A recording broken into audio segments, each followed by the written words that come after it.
My wife wanted to renegotiate our marriage. My terms made her terminate everything. My counterproposal left her speechless. Update 3. I turned my laptop screen toward her, displaying a comprehensive breakdown. I'd spent days preparing. Current performance evaluation, domestic contribution 30% and declining. Relationship satisfaction scores consistently negative trending. Cost of maintenance exponentially increasing. Return on investment approaching zero. She tried to interrupt, but I held up my hand. Financial analysis shows that your proposed terms would increase my operational costs by approximately 60% while reducing service quality by roughly the same margin. No rational business would accept those terms. This isn't a business, she protested, her corporate composure finally cracking. You made it a business, I replied matter-of-factly. You presented terms, demanded negotiations and treated our marriage like a contract to be optimized. I'm simply responding using the same framework. I pulled out another document from my folder. Market comparison analysis, I announced. I researched alternatives to our current arrangement. Single life offers better cost efficiency, higher satisfaction ratings, and significantly reduced operational stress. Her mouth opened and closed without making a sound. She was finally understanding that her negotiation strategy had backfired spectacularly. Risk assessment indicates that accepting your terms would lead to further demands, decreased performance, and eventual relationship failure. Anyway, I continued.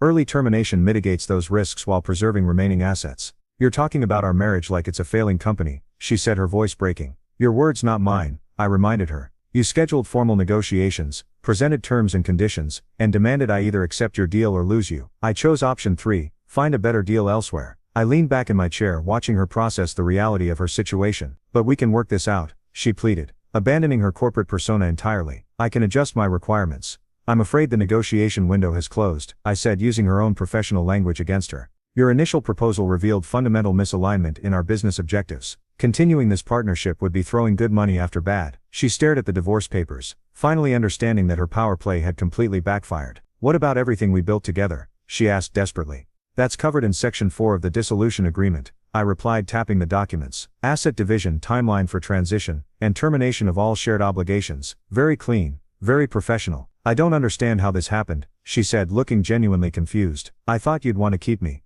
That was your critical miscalculation, I explained. You overestimated your market value while underestimating my alternatives. Basic negotiation error. The irony was perfect. She'd spent weeks researching how to get more from our marriage, but she'd never considered that I might decide she wasn't worth the price she was demanding. What if I withdraw all my demands? She asked frantically. We can go back to how things were. Impossible, I said firmly. You've already shown me how you really view our relationship. You see me as a resource to be optimized, not a partner to be respected. That's not something you can just take back. She tried one more desperate angle. But I love you. Your proposal suggested otherwise, I replied. Love doesn't come with terms and conditions. Love doesn't require renegotiation. Love doesn't treat the other person like a vendor who needs to prove their worth. I stood up and gathered my materials just like she'd done the week before. Your termination becomes effective once you sign those papers, I said. I think you'll find the severance package quite fair considering your recent performance metrics. As I walked toward the door, I could hear her crying behind me, but I didn't look back. She'd wanted to play hardball business negotiations with our marriage. She'd just learned that I was better at business than she was. The next 3 days were a masterclass in watching someone realize they'd played themselves out of the best deal they'd ever had. She started with anger, calling me unreasonable and accusing me of overreacting to her reasonable requests. When that didn't work, she shifted to bargaining,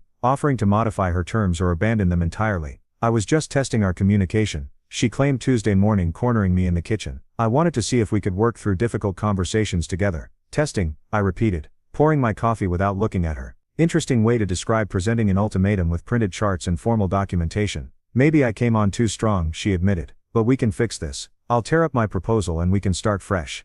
The proposal was just the symptom, I said, finally meeting her eyes. The real problem is that you thought you could strong-arm me into accepting whatever terms you dictated. That tells me everything I need to know about how you see me. She tried a different approach that evening, waiting until I got home from work to ambush me with what she probably thought was a romantic gesture. I made your favorite dinner, she announced, gesturing to the dining room where she'd set candles and opened a bottle of wine. I thought we could talk through this misunderstanding. There's no misunderstanding, I said, walking past the elaborate setup. You made your position clear, and I made mine clear. The conversation is over. You're being stubborn, she said, following me upstairs. Relationships require compromise.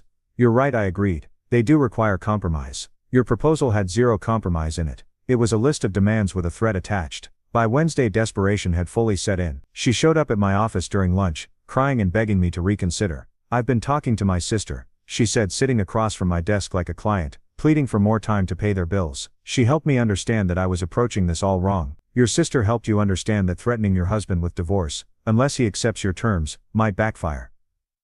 I asked dryly. I wasn't threatening divorce, she protested. I was trying to improve our relationship by giving me an ultimatum to accept your demands or lose you. That's literally the definition of a threat, I clarified. She tried to grab my hands across the desk, but I pulled back. Please, she begged. I know I messed up, but we can fix this. Marriage is supposed to be about forgiveness and second chances. Marriage is supposed to be about mutual respect, I corrected her. You showed me that you don't respect me enough to discuss changes like an equal partner. You tried to dictate terms like I was your employee. I was just confused, she insisted. Those online groups filled my head with bad ideas. I see that now. Those groups didn't force you to print out formal demands and schedule negotiations, I pointed out. They didn't make you treat our marriage like a hostile takeover. You chose to do that. Now you can watch the fourth part by pressing share and more.